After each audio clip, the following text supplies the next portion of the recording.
దళితులు, బహుజనులు, అదేవిధంగా ప్రజా సంఘాలు ఈ దినోత్సవాన్ని ఘనంగా నిర్వహించడం జరుగుతూ ఉంది.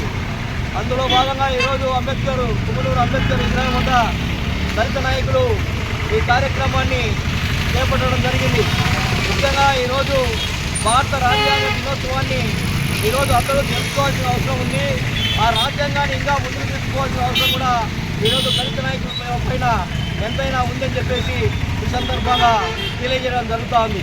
అంతేకాకుండా ఈరోజు ఎన్నో చట్టాలు తెచ్చిన దళితులకు ఆ చట్టాలు చట్టబద్ధమైన పద్ధతిలో ఈరోజు అమలు కావడం లేదు. అందుకు అనేక డిపార్ట్మెంట్లు ఈరోజు వాళ్ళ నిర్లక్ష్యం వల్ల ఈరోజు దళితులకు అన్యాయం జరుగుతూనే ఉంది. కానీ ప్రతి రాజకీయ పార్టీ కూడా ఈరోజు దళితులు, ఎస్సీ ఎస్టీలు నామము వాళ్ళ నామం చెప్పకుండా ఓట్లు అడిగే పరిస్థితి ఈరోజు రాజకీయ పార్టీకి లేదు. అంతేకాకుండా ఈరోజు ప్రతి ఒక్క రాజకీయ నాయకుడు కూడా అంబేద్కర్ జపం చేస్తూ ఉన్నారు. మరి అంబేద్కర్ ఆశయాలను ఎందుకు వాళ్ళు తుంగలో తొక్కుతున్నారో వాళ్ళు ఈరోజు చెప్పాల్సిన అవసరం ఎంతైనా ఉంది. కాబట్టి ఇప్పటికైనా దళిత నాయకులు ఎన్నో ఏళ్ళగా ఈరోజు మనం అనుభవిస్తున్నటువంటి అనుభవాలను దృష్టిలో పెట్టుకొని ఇప్పటికైనా మనం ఐకమత్యంతో ఈరోజు దళితులపైన జరుగుతున్నటువంటి దాడులు, వాటి యొక్క విషయాలు తెలుసుకొని వెంటనే స్పందించి పెద్ద ఎత్తున కార్యక్రమాలు చేయడం ద్వారా ఈరోజు దళితులపైన దాడులు అరికట్టడానికి అవకాశం ఉంటుందని చెప్పేసి ఈరోజు మేము భావిస్తూ ఉన్నాం. ఈరోజు రాజ్యాంగ దినోత్సవం. రాజ్యాంగ దినోత్సవం అంటే బ్రిటిష్ పూర్వం నుండి మన భారతదేశాన్ని విముక్తి చేయడానికి ఎంతోమంది పోరాటాలు చేసి, త్యాగాలు చేసి మనకి స్వతంత్రాన్ని సంపాదించగలిగింది. స్వతంత్రం తీసుకొచ్చిన తర్వాత ఒక భారతదేశానికి ఒక రాజ్యాంగం కావాలని సిఫారసు చేసి ఆ రాజ్యాంగం ద్వారా మన భారతదేశము నడుచుకునే విధంగా తయారు చేయడం జరిగింది.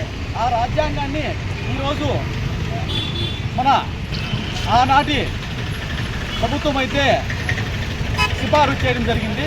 ఈ నవంబర్ 26న సిఫారసు చేయడం జరిగింది. అదేవిధంగా సోదరులారా, స్వతంత్రం వచ్చి మనకి ఇప్పుడు ఎన్నో ఏళ్ళు గడుస్తున్నా కానీ మన పరిస్థితి, దళితుల పరిస్థితి అంబేద్కర్ ఆశయాలను చూట్లు పరుస్తూ అంబేద్కర్ రాసిన రాజ్యాంగాన్ని అమలు పరచడంలో పాలకులు నిర్లక్ష్యం వహిస్తున్నారని సందర్భంగా తెలియజేస్తున్నాం సోదరులారా. ప్రజా సంఘాల ఆధ్వర్యంలో రాజ్యాంగ దినోత్సవం జరుపుకోవడం చాలా సంతోషకరం. ఎందుకంటే స్వతంత్ర రాజ్యంలో భారతదేశంలో ఎన్ని బాధలు పడ్డారో భారతీయులకు తెలుసు. స్వతంత్రం వచ్చిన తర్వాత బాబాసాహెబ్ అంబేద్కర్ గారి ఆధ్వర్యంలో రాజ్యాంగాన్ని రచించడం, ఎన్నో దేశాలు తిరిగి ఈరోజు అన్ని దేశాల్లో ఉన్న చట్టాలని రూపొందించి భారతదేశానికి ఒక రాజ్యాంగాన్ని తీసుకురావడం జరిగింది. ఈ రాజ్యాంగం రాసిన అంబేద్కర్ అందరివాడు. ఆయన ఒక కులానికో, మతానికో, వర్గానికో రాసింది కాదు. ఇది అన్ని కులాలకి, అన్ని మతాలకి, అన్ని వర్గాలకి ఇదే విధంగా అంబేద్కర్ గారు రాజ్యాంగం రాయడం జరిగింది. ఆ రాజ్యాంగాన్ని కేంద్ర రాష్ట్ర ప్రభుత్వాలు అమలు చేస్తే భారతదేశంలో దళితుల మీద దాడులు జరిగేదానికి అతి తక్కువగా ఉంటాయి. కాబట్టి రాబోయే కాలంలో దళితులందరూ ఏకమై దళితుల మీద ఎలాంటి దౌర్జన్యాలు జరిగినా అందరూ పోరాడడానికి సిద్ధంగా ఉంటారు. ఈరోజు ఈ కార్యక్రమానికి చేసిన పెద్దలందరికీ నేను ధన్యవాదాలు తెలుస్తున్నాను.